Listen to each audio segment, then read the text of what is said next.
Hello everyone, this is me Nomi Baloch back with another vlog. आज मैं आपको बताऊंगा कि यहाँ के जो नए लड़के आ रहे हैं जनवरी इनटेक में जो आ चुके हैं, मई इनटेक में जो आ रहे हैं और सितंबर इनटेक में जो आना चाह रहे हैं, उनके हवाले से मैं आपको बताऊंगा कि यहाँ यूके के हालात कैसे हैं, सब कुछ कैसा है, ईच एंड एवरीथिंग। तो इस वीडियो को आप आखिर तक ज़रूर देखें और प्लीज़ लाइक शेयर सब्सक्राइब भी करें।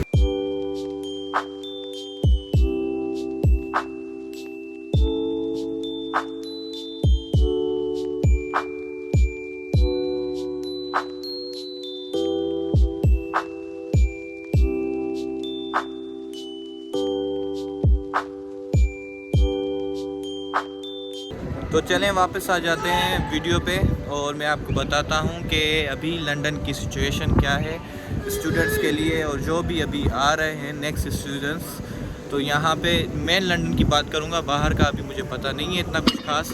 मैं लंदन की बात करूँगा, लंदन में कौन कौन से मसले हैं, अकोमोडेशन, जॉब्स रिलेटेड और बहुत से मसले आ चुके हैं due to increase of recession and increase of employability and other reason से, बहुत से रीज़न से जो आ चुके हैं। तो जैसा कि आपको पता है, कोरोना के बाद वर्ल्ड वाइड रिसेशन 2023 में 2023 में आनी थी, तो उसकी वजह से वर्ल्ड वाइड अनएम्प्लॉयबिलिटी और दूसरे क्राइसिस भी आएंगे। तो वो आ चुके हैं अभी और हिट कर चुके हैं लंदन को भी और इंग्लैंड को भी।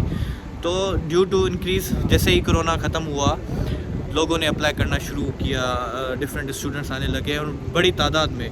जैसे पिछले time like there were 4 lakh something 400,000 Asians like Indo Pak से सिर्फ स्टूडेंट्स आए थे यहाँ पे इंग्लैंड में, और इस जनवरी इनटेक में भी और आ चुके हैं। तो उससे क्या हुआ है कि increase of demand has rise the increase of rates. जैसे पता चला कि अकोमोडेशन महंगी हो गई है, जो चीज़ 300 की कमरा मिलता था वो 700 का मिल रहा है, एक रूम, सिंगल रूम सिर्फ लंदन में। और रही बात उसकी वजह से आपकी अनएम्प्लॉयबिलिटी बढ़ गई है। जितने ज़्यादा लोग आएंगे, जाहिर सी बात है, आपको पता है जॉब्स कम है, और इवन जॉब्स अगर हैं भी सही ना, तो जितने ज़्यादा लोग आएंगे उतनी ज़्यादा हमारे जो कैश में काम करते हैं भाई लोग, तो कैश का रेट भी डिक्रीज़ हो जाता है। और इवन वैसे भी दूसरी जॉब्स में स्टूडेंट अप्लाई कर चुके हैं, तो बहुत मसला होता है इस जॉब्स के हवाले से। तो स्टूडेंट के लिए तो अकोमोडेशन और जॉब बहुत ज़रूरी होती है, जैसा कि आपको पता है। तो उसको हटाकर आप देखें तो वैसे भी इंग्लैंड में बहुत बड़े क्राइसिस आ चुके हैं। लाइक इनकी इकोनॉमी जो है वो गिर चुकी है, इंडिया की इकोनॉमी बढ़ के इनसे बढ़ चुकी है। तो इकोनॉमी वाइज भी बहुत से मसले मसाइल आ गए हैं। यहाँ की ट्रांसपोर्ट महंगी हो गई है, खाना पीना महंगा हो गया है, हर चीज़ बहुत महंगी हो गई है। तो इस वजह से जो आ रहे हैं थोड़ा सोच समझ के आए। आपके पास दूसरे चांसेस भी हैं, ऑस्ट्रेलिया भी है, कनाडा भी है और दूसरे कंट्रीज़ भी हैं यूरोप के। ये सारा जो अफेक्ट हुआ है, यूरोप भी अफेक्ट हुआ है, ये यूक्रेन और रशिया वॉर की वजह से भी हुआ है, क्योंकि वो सारा ऑयल जो था वो वहाँ से ख़रीदते थे, अपना जो है यूक्रेन से और रशिया से इनका ऑयल आता था। तो which has increase like rose in the crisis for England. और बाकी जो स्टूडेंट्स हैं, बाकी जो बच्चे लड़के मेरी तरह जो आना चाहते हैं, ये बिल्कुल ठीक बात है कि यूके का जो है वीज़ा चांसेस जो होते हैं वो 99% समझ लिया आप होते हैं, असेबिलिटी चांसेस, क्योंकि इनको सिर्फ पैसा चाहिए, इनको सिर्फ पैसे से मतलब है और कुछ नहीं है, ठीक है। तो जो आना चाहते हैं वो भले आए, उनकी मर्ज़ी है। और यहाँ पे बस ये दिमाग में जहन में रख के आए कि ये चीज़ें उनको फेस करनी पड़ेगी। फर्स्ट चीज़, उनको अकोमोडेशन में मसला होगा, वो वहाँ पाकिस्तान से बुक करा के आए, जो भी ऐप से, एयरबीएनबी जो भी है। और दूसरा जो मसला होगा मेन, उनको जॉब ढूंढने का होगा।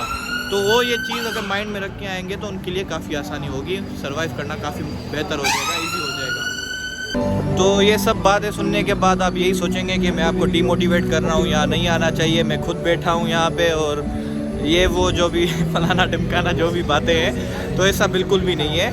मैं तो कहूँगा आप आए, आप भी फेस करें, जो मैंने देखा है आप भी देखें। बस ये है कि ये जहन में रख के आइएगा, यहाँ सब कुछ हो जाता है, पैसे भी बन जाते हैं, फ़ीस भी बढ़ जाती है, एक्सपेंसेस भी ऊपर से निकल जाते हैं, सब कुछ हो जाएगा वक्त के साथ साथ। बट आपको डिफ़िकल्टीज फेस करनी पड़ेंगी as compare to other countries. ये बात है सिर्फ, दैट्स इट। और इसमें कोई बात नहीं है, बस इतनी सी बात है। और ये है कि आपका अगर जहन बना हुआ होगा, आपको पता होगा कि मुझे ये डिफ़िकल्टीज़ फेस करनी है, तो आपके लिए भी आसानी होगी। और सीधी बात है यहाँ कि आपको मज़दूरी करनी है, कोई ऑफिस वाला जॉब तो आपको मिलनी नहीं है। ऐसा नहीं है कि आप यहाँ पे आएंगे, आपको बोलेंगे ये ले भाई आपके लिए हमने ऑफिस बनाई हुई है, आ जाएं आप यहाँ पे बैठे, ये ऑफिस आप संभालें। ये नहीं है, यहाँ पे हर बंदा सब काम खुद ही करता है। एक ही बंदा होता है अगर शॉप में, तो वही बंदा सेल्स भी देखेगा, वही बंदा स्टॉक भी देखेगा, वही बंदा क्लीनिंग भी देखेगा, वही बंदा ओपनिंग और क्लोजिंग भी करेगा। तो एक ही बंदे को सब काम करना है। अगर 2 बंदे हैं तो 2 बंदे साथ मिलकर करेंगे, क्लीनिंग भी करनी है, सब कुछ करना है। और मेरा कहने का मकसद ये है कि यहाँ पे वो नहीं अपने जहाँ जैसे छोटू होता है, यहाँ पे कोई छोटू वोटू नहीं होता, यहाँ पे खुद ही सब कुछ है। तो भाई हमारे बहनें भाई जो भी आना चाहता है भले आए, हम वेलकम करते हैं उसे। और बस ये है कि ये माइंड में रख के आएंगे तो आपकी ही भलाई है। अगर आप दूसरे कंट्री जाएंगे उसमें भी आपकी ही भलाई है। और दूसरे बहुत से वेज खुलते हैं यहाँ आने के बाद भी। तकरीबन यहाँ के जो लोग होते हैं, स्टूडेंट होते हैं, उनसे पेपर ही नहीं क्लियर होते, क्योंकि यहाँ के एक्सपेंसेस बढ़े हैं। लंदन की बात कर रहा हूँ मैं, लंदन से बाहर की बात नहीं कर रहा। लंदन के एक्सपेंसेस बढ़े हैं तो वो जितना भी अर्न करते हैं वो एक्सपेंसेस में ही निकल जाता है, यूनिवर्सिटी की फ़ीस तक पे नहीं होती। तो ये सब माइंड में रख के आइएगा आप, ये सब चीज़ें हैं। तो चलें मिलते हैं नेक्स्ट वीडियो में, तब तक के लिए अल्लाह हाफिज़। और please like share and subscribe my channel और बेल आइकन को क्लिक करना मत भूलिएगा।